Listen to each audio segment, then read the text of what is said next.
فتحتنا الله يعصرنا وأن والدينا ومشايخنا أهل الحقوق علينا عن جميع المسلمين والمسلمات والمؤمنين والمؤمنات وأن الله يرزقنا العلم والعمل ويحفظنا من الزيغ والزلل وأن الله يغفر ذنوبنا ويذهب عنا غيظ قلوبنا ويجيرنا من مضلة الفتن ما ظهر منها وما بطن وأن الله يحفظ علينا الإسلام والإيمان ويختم لنا بالحسنى وإلى حضرة النبي محمد صلى الله عليه وسلم الفاتحة.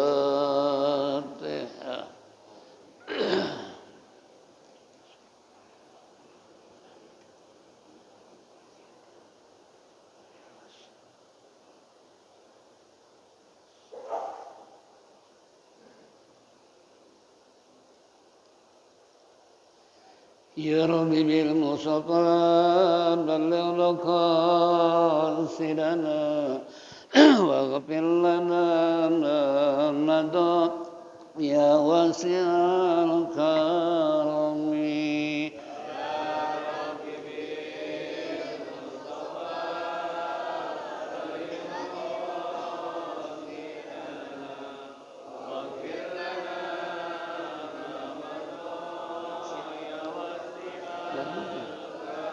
بسيد الخلق شمس الحق معتصم محمد الخير المعصوم ومعتصم يا رب بالمصطفى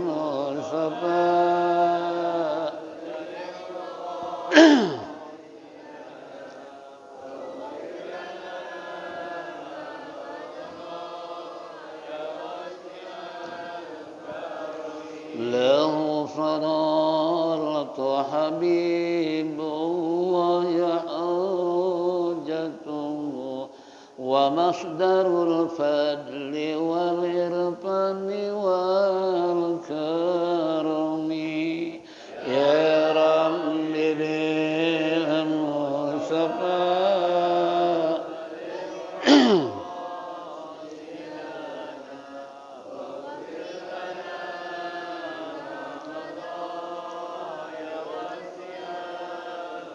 أصل الوجود وروح الكون بهجته زين الشمائل والأدب والشيم يا رب بالمصطفى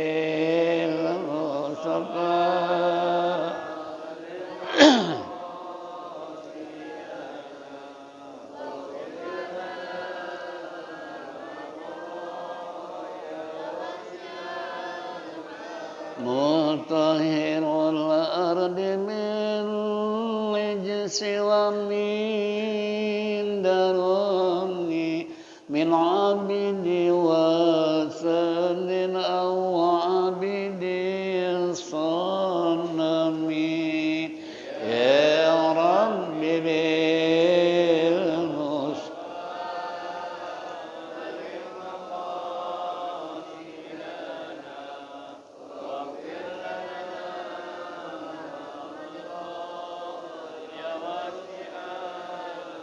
لله من منكر الإنسان من سكر خير البريات من غرب ومن أجم يا رب بالمصطفى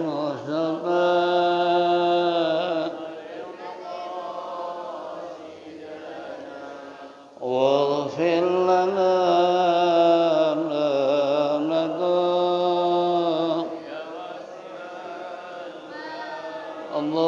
اللهم صل وسلم وبارك عليه. Ma'asyiral muslimin wal muslimat rahimakumullah. Alhamdulillah rabbil alamin. Wassalatu wassalamu ala asyrafil mursalin sayyidina wa syafi'ina wa maulana Muhammadin wa ala alihi wa sahbihi ajma'in. Amma ba'du, fa inna asdaqal kitabullah khairal hadi sayyidina Muhammadin sallallahu alaihi wasallam wa syarrul umuri muhdatsatuha wa kullu muhdatsatin bid'ah wa kullu bid'atin dhalalah wa kullu dhalalatin finnar. Wa qala al-musannif rahimallahu ta'ala wa adaman naf'a bihi wa bi ulumihi fid darwaini amin. Wa qala ma'asyiral muslimin wal muslimat rahimakumullah. Kembali kita duduk bersimpuh bersama-sama di tempat yang mulia dalam rangka menindaklanjuti taklim rutin di pagi hari menjelang siang.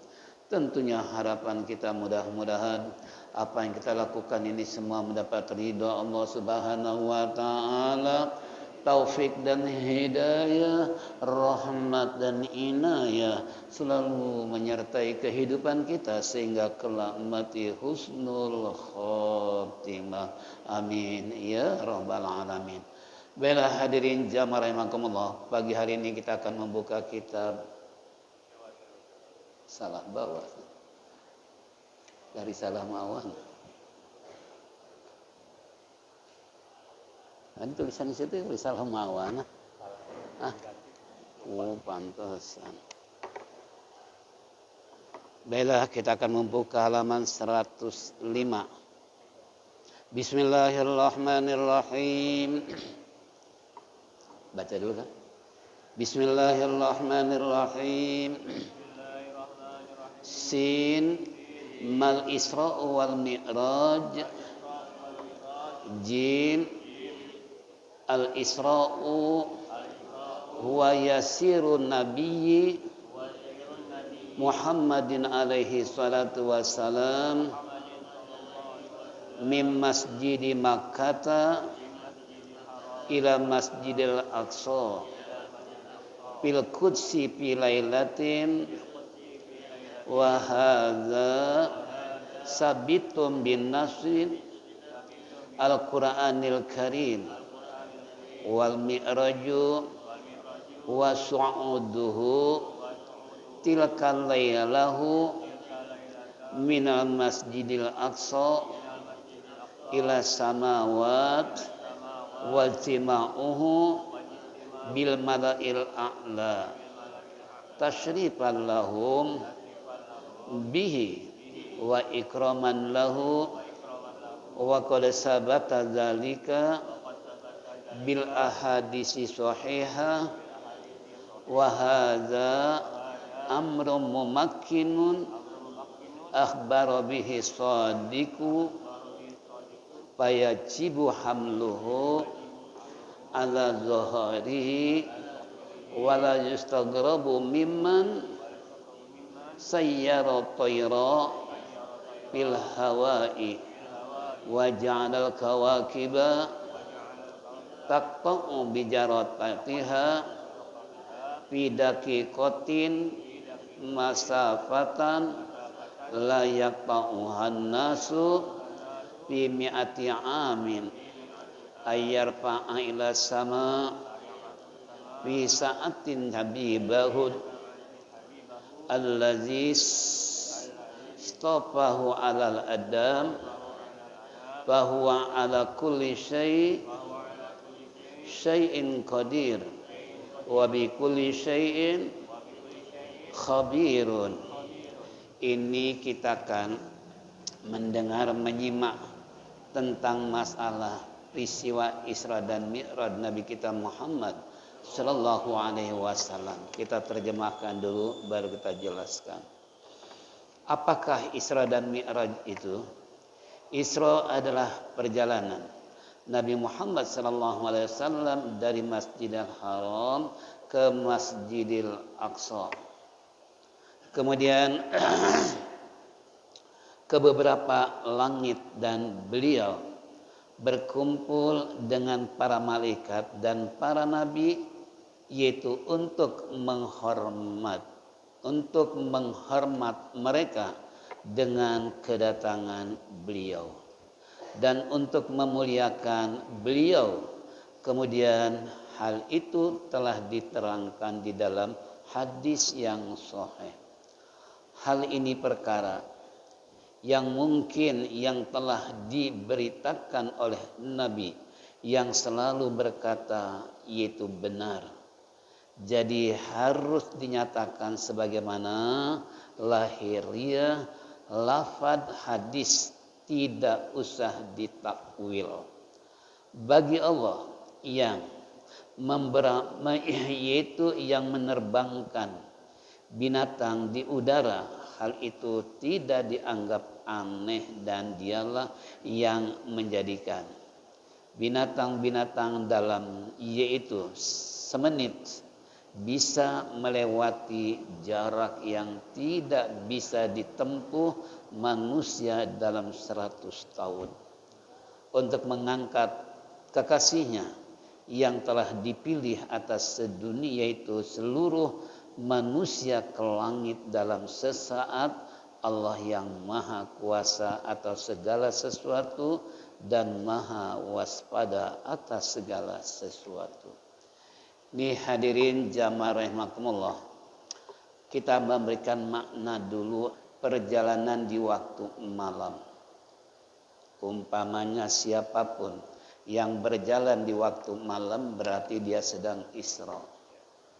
Suami pergi kemanapun istri ditinggal di malam hari berarti lagi Isra. Itu makna lugatan, makna bahasa. Tapi yang dimaksud makna syariat yang diungkapkan oleh Al-Quran, subhanallazi asra bi abdihi lailan minal masjidil haram ilal masjidil aqsa barakna haulahu linuriyahu min ayatina innahu was-sami'ul basir. Itu dalil yang menjelaskan tentang Nabi diisrakan. Subhanallazi asra, Allah mencantumkan kalimat ta'ajub dalam awal surat Isra ini dengan kalimat subhanallazi, maha suci Allah yang telah memberangkatkan asra bi abdihi, seorang hamba di waktu malam, minal masjidil haram ilal masjidil aqsa, dari masjidil haram ke masjidil aqsa, allazi barakna haulahu linuriyahu min ayatina, bahwa Allah memberikan keberkahan dalam perjalanan Nabi kita Muhammad sallallahu alaihi wasallam ini, haulahu linuriyahu, untuk memperlihatkan ayatina, tentang tanda-tanda kebesaran Allah. Innahu was-sami'ul basir, dia adalah maha melihat, dan lagi innahu sami'un, maha mendengar, lagi maha melihat. Nah, kita garis bawahi tentang ayat ini. Allah menyatakan dengan kalimat ta'ajub karena tidak ada satupun manusia yang bisa dalam waktu yang singkat perjalanan antara Masjidil Haram ke Masjidil Aqsa. Saya waktu ke Masjidil Aqsa, tapi kita nggak melalui Masjidil Haram, Masjidil Aqsa, lintasan kita 5 negara, di antaranya Palestina, yaitu Mesir dan Masjidil Aqsa, yakni Palestina, ya, dan Yordan dan Fatra dan lain seterusnya. Nah, ini kembali. Nah, kalau seandainya Rasulullah perjalanan dari Masjidil Haram ke Masjidil Aqsa itu minimal 5 bulan perjalanan. Logika kita, ini pantas kalau pembesar-besar kafir Quraisy nggak percaya kalau Nabi diberangkatkan dari Mekah ke Masjidil Aqsa begitu cepatnya waktu. Ini contoh. Jadi makanya kalau seandainya kita membuka sejarah antara Mekah dan Masjidil Aqsa, itu perjalanan yang tidak sebentar. Apalagi kendaraan tidak ada yang paling cepat dulu kecuali pakai onta atau himar atau kuda. Nah sementara Rasulullah kemanapun pergi pakai onta. Nah kira-kira kayak apa dari Masjidil Haram ke Masjidil Aqsa kalau pakai onta? Makanya di sini Allah menspesialiskan kendaraan yang tidak pernah dilihat oleh manusia, apalagi dikendarainya, yang disebut buruk. Makanya di Masjid Aqsa itu ada 3 masjid. Sebelah kanan turun ke bawah kurang lebih 500 meter ada Masjid Buruk. Ke depan kurang lebih 1000 meter ada Masjid Quba berwarna hitam, tempat kelahirannya Nabi Isa dan dibesarkannya Nabi Isa oleh Siti Maryam. Nah di belakangnya Masjid Quba berwarna kuning. Nih kalau sholat zuhur, asar itu di masjid yang kuning, maghrib dan isya, nanti subuh di masjid yang berwarna hitam. Itu gambaran supaya jemaah betapa inginnya kita pergi ke Palestina, ke Masjidil Aqsa. Ya, saya dengan Umi itu dari hotel kurang lebih 2000 meter perjalanan kaki. Berangkat dari hotel jam 2 malam, itu penjagaan orang Yahudi dari setiap pintu gerbang dengan senjata lengkap. Makanya pesan orang Mesir, awas bapak-bapak, nggak boleh satupun yang ngajak senyum dengan dia itu yang lagi nunggu di setiap. Sebab kalau ngajak senyum dianggapnya itu kan, wah benar-benar kita sadis jalan dan cuma zikir kepada Allah, karena setiap pintu gerbang itu sudah dijaga beberapa anak muda dengan senjata lengkap, tinggal lepas senjata dor mati. Ya, nah ini kembali pada kita semua. Nah, makanya di saat Rasulullah setelah mengendarai dari Masjidil Haram, ini Buruk diikat di Masjid Buruk, namanya Masjid Buruk. Itu ada Masjid Buruk. Nah, kita sempat selfie-selfiean di dalam Masjid Buruk yang masih ada ikatan binatang buruk tersebut di masjid, di dalam Masjid Buruk namanya. Ya, nah ini saya berikan gambaran supaya ada motivasi, supaya bapak-bapak, ibu-ibu pengen ke sana. Mudah-mudahan bisa. Amin. Ya Rabbal, mau ke sana enggak? Ya.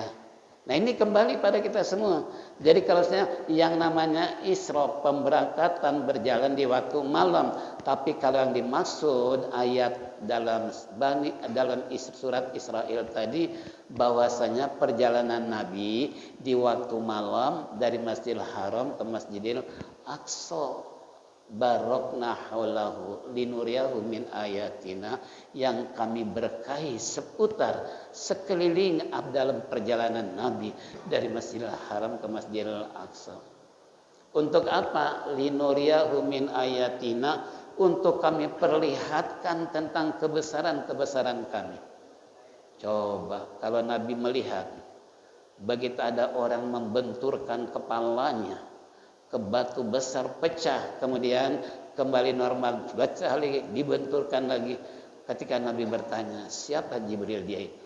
Itu ibarat umatmu ya Rasulullah, manakala orang yang gak pernah sujud waktu dunia, dia akan membenturkan, disiksa oleh Allah, kepalanya dibentur ke awas. Ada yang gak sholat di situ? Itu linurayahu min ayatina. Ya. Ada lagi sekelompok orang yang musim panen. Sangat ironis, begitu selesai panen, kemudian begitu mereka berbelok, tiba-tiba padi tumbuh kembali. Terus menerus. Nah kira-kira yang menuai padi gimana? Baru mau pulang tumbuh lagi, baru mau pulang tumbuh lagi. Kira-kira gimana? Siapa kelompok itu ya Rasulullah? Mereka adalah seumat yang senantiasa memberikan sedekah, yang memberikan pertolongan terhadap saudaranya, nilai pahala yang tiada hentinya. Falahum ajrun ghairu mamnun, buat mereka pahala tiada hentinya. Itu contoh. Belum lagi melihat tentang masalah seorang wanita yang digantung kakinya di atas, kepalanya di bawah. Coba menguraikan dia rambut yang sangat panjang, begitu ditanya siapa gerangan, waktu hidup si perempuan ini nggak pernah pakai jilbab. Tuh, jadi istri ibu yang nggak pakai jilbab siap-siap digantung. Awas, instruksikan sama istri itu wajib. Karena rambut itu aurat buat perempuan. Ada magnet jika laki-laki melihat rambut perempuan, timbul nafsu. Cuma lihat rambutnya doang, belum lihat mukanya. Iya kan? Makanya harus ditutup tuh perempuan. Banyaklah linuriyahum min ayatina. Itu contoh. Kalau kita ceritakan sampai zuhur pun nggak selesai cerita tentang Allah perlihatkan pada Nabi kita Muhammad sallallahu alaihi wasallam. Sampai di sana di mana Rasulullah sudah disambut oleh para malaikat. Bahkan ada satu lokasi di tengah-tengah masjid Kuba yang berwarna kuning ada batu terapung. Itu batu terapung. Batu terangkat sendiri dengan luas kurang lebih itu 4 kali 4 meter. Di pojok ada tempat Rasulullah berbaring, di sebelah depan mihrab Nabi sholat dengan para malaikat. Nah, makanya saya sempat dengan Umi sholat tiduran di sana sampai hijab saya yang diberikan mu'alim kehilangan karena asiknya tidur di tempat Rasulullah. Setelah saya di hotel saya sadar ingat, ya Allah, mana hijab saya? Ini dari mu'alim kenang-kenangan yang dikasih dari Pak Ustadz Ismail. Ini kembali saya cari. Saya ngajak teman saya jam 1 berangkat karena khawatir nih hijab nih mudah-mudahan masih ada. Ternyata sampai di sana ada seorang perempuan, saya tanya, ternyata dia nggak menemukan sebuah buku kecil yang akhirnya sirna atau hijab. Ya, ini contoh. Jadi kembali. Nah, ternyata model kayak begitu aja hilang. Gimana kalau dompet? Gimana kalau HP? Itu kan? Wallahu alam, siapa yang mengambil kita wallahu alam. Tapi yang jelas biasanya kalau negara-negara Islam tidak akan berani mengambil sesuatu apapun, sebab kalau tertangkap basah siap-siap potong tangan, potong. Contoh, saya ajak jalan-jalan ke Brunei Darussalam. Saya keluarga, anak saya kehilangan HP. Begitu mau pulang mendekati bandara, anak saya murung. Saya tanya, loh kok nggak ada gairah sih? Kan kita bisa happy-happy. Ya dari Dubai, Abu Dhabi ke Brunei, kok malah murung? HP ketinggalan. Nah loh di mana? Di kamar mandi ketika wudhu mau sholat jamaah maghrib dan isya. Nah saya panggil tuh ya, Bung, ini HP anak saya ketinggalan nih di kamar mandi. Kira-kira masih ada nggak? Ntar saya telepon sama Bang. Begitu telepon ternyata masih ada. Itu tergeletak di kamar mandi. Jika di masjid saat bantu HP kira-kira lalu dia bilang masih ada Pak, lalu gimana pengirimannya? Nanti melalui jalur istilahnya pengiriman kalau bahasa kita JNE ya. Alhamdulillah 3 hari datang ke Jakarta. Ini contoh. Jadi kalau di luar negeri terutama negara Islam nggak akan berani mereka mengambil sembarangan, sebab kalau tertangkap basah asariku wasarikatu faqta'u aidia huma, pencuri laki-laki perempuan dipotong kedua tangan. Di sini potong. Makanya kalau Bapak umroh ketika mau ke Jeddah Laut Merah, mampir coba di Masjid Qisas. Ya, Masjid Qisas itu tempat pelakuan hukuman, baik hukuman mati, hukuman rajam atau potong tangan. Cuman potong leher belum ada. Pancung. Itu kan. Saya waktu itu kena travel, nggak ada program untuk ke situ. Tapi saya nyewa taksi dengan teman. Gimana yuk kita ke sana yuk. Mana Ustaz? Ini. Ayo. Alhamdulillah kita sempat mampir di Masjid Qissos. Nah itu kembali. Jadi kita melihat bagaimana di zaman Rasulullah SAW jika mereka melakukan pencurian, dipotong tangan, dicelupkan ke air panas, tujuan darah supaya jangan ngalir. Kalau pakai betadin kira-kira cukup saya ambil. Nah, tapi kalau dicelupkan ke air panas, darah otomatis terhenti, bebas dari penjara. Indonesia, tangan nggak dipotong, tapi penjara semakin penuh. Coba kalau Indonesia pakai hukuman Al-Quran, saya yakin penjara kosong, negara nggak akan rugi untuk memberikan makan terhadap narapidana. Sekarang aja udah hampir 20.000 narapidana, 20.000 makan 3 kali. Kalau porsi pakai telur 10.000, seorang 30 sehari, kali sebulan berapa? Laporan rugi besar penjaga penjara. Karena narapidana semakin coba. Itu belum kelas-kelas koruptor ya. Masih kelas yang nyolong apa? Nyolong ayam. Nyolong motor segala macam. Masya Allah. Ya, ini kembali pada kita. Karena saya berteman dengan kaki kanannya Menteri Kehakiman, karena sering saya kultum di kantor beliau. Itu suka beliau cerita ya tentang masalah klasifikasi narapidana. Ada yang di pojok, WC-nya macet, lampunya kadang-kala hidup, kadang-kala lampunya mati, ledengnya juga. Ini sangat luar biasa, tapi lain dengan kelas yang paling kakap. Ada AC, ada kulkas, ada. Itu gambarannya. Tapi mudah-mudahan kita jangan masuk ke dalam penjara. Tapi ada satunya jemaah, dia narkoba. Dia bilang sama saya, Ustaz, saya mendingan di penjara daripada bebas seperti ini. Kenapa? Di penjara kita dikasih makan, kan enak. Kemudian kita suruh kerja ini, kerja itu, kegiatan sangat padat. Sekarang saya keluar dari penjara, nggak ada satupun orang yang nawarin makan.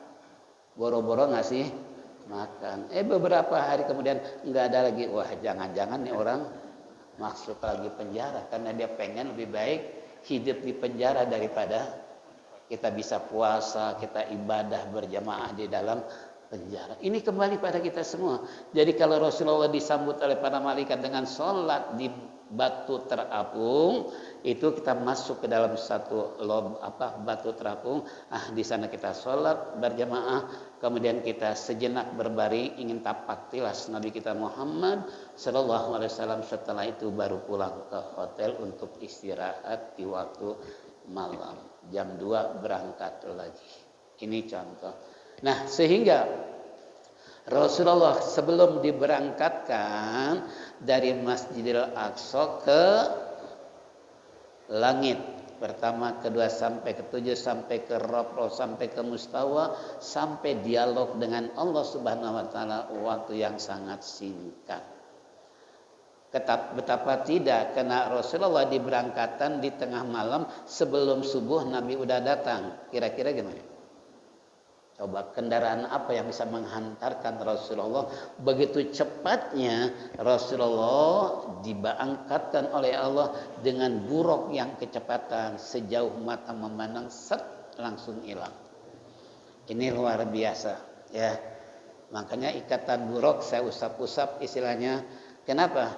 Ya Allah, enggak ngelihat buruknya, tempat ikatannya buruk kita pernah menyentuh, pernah memegang gitu kan. Ini contoh. Sehingga Rasulullah ada satu batu Kamadil Hijri Ismail, tempat Rasulullah ketika menaiki buruk menuju ke atas langit. Itu ada. Bahkan di situ ada telapak Nabi kita Muhammad sallallahu alaihi wasallam diabadikan tentang perjalanan Nabi dari Masjidil Aqsa ke Mustawa sampai ke Rabbah dan dialog dengan Allah.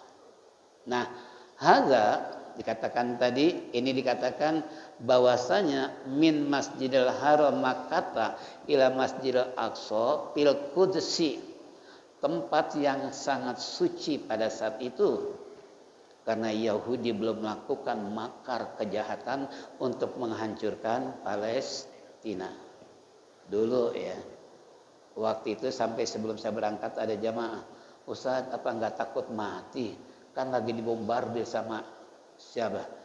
Israel. Niat saya sih nggak pengen mati, saya kan pengen lihat tapak tilas Nabi di Masjidil Aqsa gitu kan, di laut mati, peristiwa tentang Nabi Lut. Nah kita kan harus tahu bagaimana di museum Firaun, bagaimana di museum si Korun yang terkenal terkaya pada saat itu kan semua ingin tapak tilas, termasuk ini di Masjidil Aqsa. Luar biasa, hati nggak ada rasa takut, walaupun gemetar ketika diperiksa. Sebelum masuk kan dia diperiksa, nggak boleh pakai jam, HP ditinggal, tas perempuan harus ditinggal, pokoknya dalam kondisi kosong dia punya badan, nggak ada yang harus dibawa, termasuk cincin segala macam. Itu sampai segitunya orang Yahudi begitu galaknya memperhatikan para tamu ke Masjidil Aqsa, padahal tujuan kita nggak membuat makar mau perang, enggak. Tapi hanya ingin mengikuti tapak tilas Rasulullah ketika berada di Masjidil Aqsa. Ini contoh ya. Jadi makanya saya katakan tadi, nah setelah Rasulullah sholat untuk mempersiapkan, sempat dibedah dadanya untuk memenuhi panggilan undangan Allah Subhanahu wa taala. Hal ini wahada sabitun bi, yaitu nasil Qur'anil Karim, ini sudah ditetapkan dalam nas Al-Qur'an, ayatnya tadi subhanalladzi asra. Itu kan. Yang kedua wal mi'raj, arti mi'raj wa su'uduhu tilka lailata minal masjidil aqsa ila samawati. Sedangkan mi'raj yaitu kalau bahasa kita naik, itu mi'raj. Jadi kalau seandainya kita naik, entah naik tangga, naik genteng, naik tempat tidur, itu berarti lagi mi'raj. Itu kan, itu makna mi'raj khusus secara bahasa, tapi secara makna apa yang diungkapkan oleh Allah yang namanya mi'raj, pemberangkatan dari Masjidil Aqsa sampai istilahnya dengan kendaraan buruk. Malah kalau kita cerita tentang buruk, ini binatang yang sangat luar biasa. Mereka adalah hidup di dalam surga. Yaitu contoh, tapi panjang cerita buruk. Tapi yang jelas buat kita semua, itulah baginda Rasulullah dari Masjidil Aqsa ila samawati, ke langit pertama, kedua, melintasi seluruh alam langit malakut yang ada di sana. Nah, cerita singkat. Bil mala'a'la tasyrifan lahum bihi wa ikraman lahu, di mana para malaikat menghormati, memuliakan baginda Nabi kita Muhammad sallallahu alaihi wasallam, tentunya berdasarkan instruksi presiden.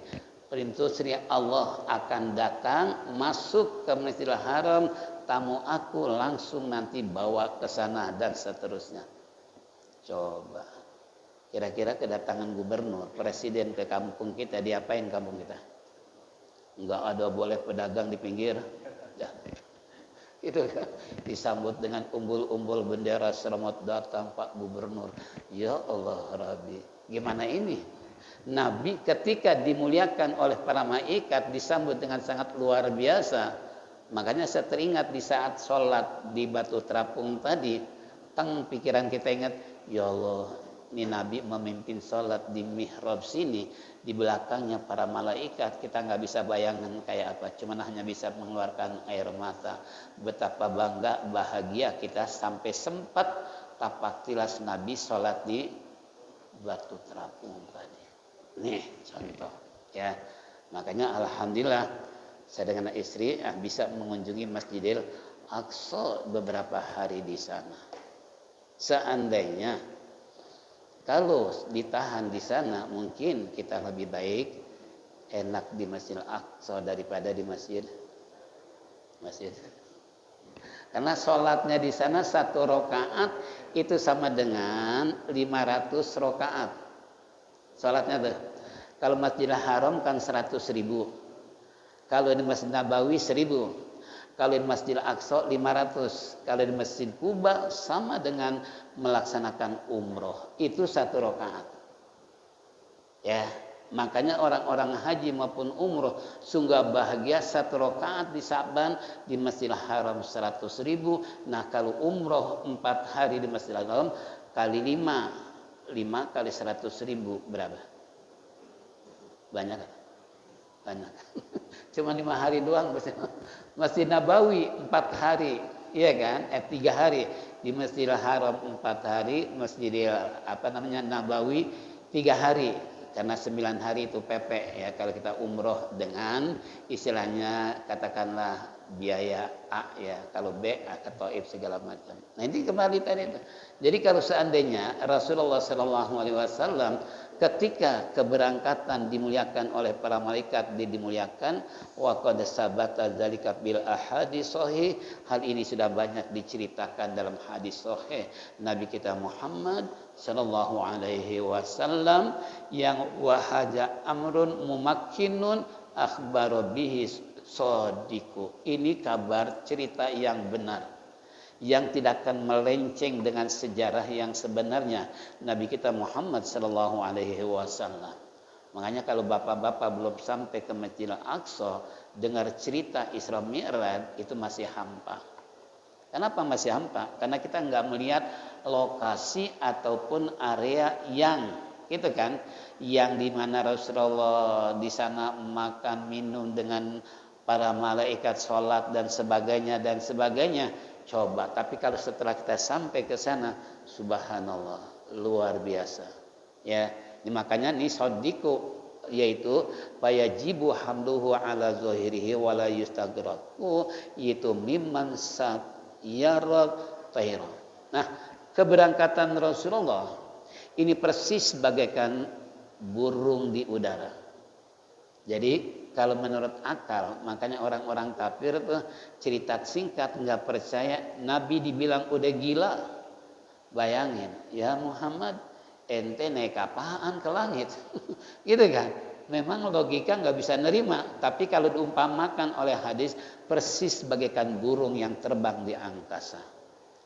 Dia bisa melewati daerah-daerah yang diinginkan oleh sang burung yang tanpa pakai biaya. Makanya Nabi memberikan umpama manusia terkadang kalah sama burung. Burung dia usaha tanpa modal, berangkat perut kosong, pulang perut burung gitu kan. Itu diumpamakan manusia kalau bisa tuh kayak burung tuh, usaha tanpa modal gitu kan. Nah kalau bahasa sekarang pemungut ya, itu botol-botol plastik segala macam, dia pagi hari berangkat, nah sehingga terjadi persaingan. Ketika saya ditanya, anaknya sedang pesantren, saya terlalu kesiangan karena kalau saya sholat subuh dulu, yang lain belum sholat subuh udah operasi, udah dapat sekarung untuk plastik. Saya belum ada, karung masih kosong. Itu ya Allah. Ya, ini anaknya pesan, dia cerita istilahnya pemulung. Itu contoh seperti itu. Apalagi nih ya sayyarul tayra fil hawa tadi, Allah menjalankan istilahnya burung-burung yang bertebaran di udara sana kayak apa? Ya. Makanya saya waktu di Singapura ya. Di Taman Singapura. Habis subuh sholat di Masjid Terapung yang ada di Masjid Laut Merah Jeddah, kan ada tuh Masjid Terapung. Di dunia baru 2 tuh. Pertama yaitu di Malaysia ya, di Malaysia. Yang kedua di Jeddah, yang ketiga Ancol belum selesai. Anies memprogramkan membuat Masjid Terapung di pinggir laut Ancol. Ini baru 2 nih. Nah, saya salat subuh di situ, kemudian Momi jalan-jalan di taman-taman. Sungguh alangkah indahnya. Burung-burung ketika kita duduk mereka menghampiri kita. Seakan-akan selamat datang wahai tamu dari Jakarta. Rupanya tahu kali itu burungnya. Kita dikelilingi burung, coba bayangin. Ya Allah, macam-macam burung, suara yang berbeda. Lalu saya bilang, hai burung-burung yang ada di Malaysia, di taman, tolong kalian jangan terbang ke Indonesia. Sebab kalau terbang ke Indonesia begitu sampai disambut dengan senjata. Itu kan. Nah itu kalau di sana bersahabat dengan sesama manusia, nggak takut ditangkap, nggak takut dipotong. Maka saya merasa subhanallah, ini luar biasa burung ini burung itu begitu bersahabat dengan manusia. Lain di Indonesia, setiap ada burung pasti di Masya Allah. Ini contoh ya. Kembali saya ajak keliling dunia dulu, berpikir supaya ada dorongan. Siapa tahu kita bisa mengalami, menjajahi dunia, gitu kan. Nah, ini kembali pada kita semua. Jadi berdasarkan hadis kali barat burung tadi yang dakikotin masafata, yang sangat halus dan tidak terasa pergerakan yang dilakukan bagaikan istilahnya burung ada di udara. Wajalal kawakib, Allah telah menjadikan berbagai macam bintang-bintang yang gemerlapan di atas langit kayak apa. Ya. Ini gerakan-gerakan yang dilakukan oleh burung kayak apa mereka. Ya, nah ini kembali kepada kita semua bahwasanya inilah secara global apa kata mustonib Nabi kita adalah merupakan allazistopahu alal anami, yang dipilih oleh Allah di antara manusia yang paling mulia untuk diberangkatkan dan diundang oleh Allah ke langit 7 sampai langit 7. Jibril gak sanggup untuk menghantar menembus langit karena bukan alam saya bisa hancur kalau masuk ke dalamnya Rasulullah.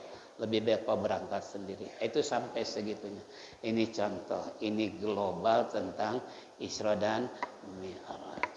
Ya, hasilnya, nih hasil yaitu melaksanakan pertama kali instruksi Allah sholat 50 waktu.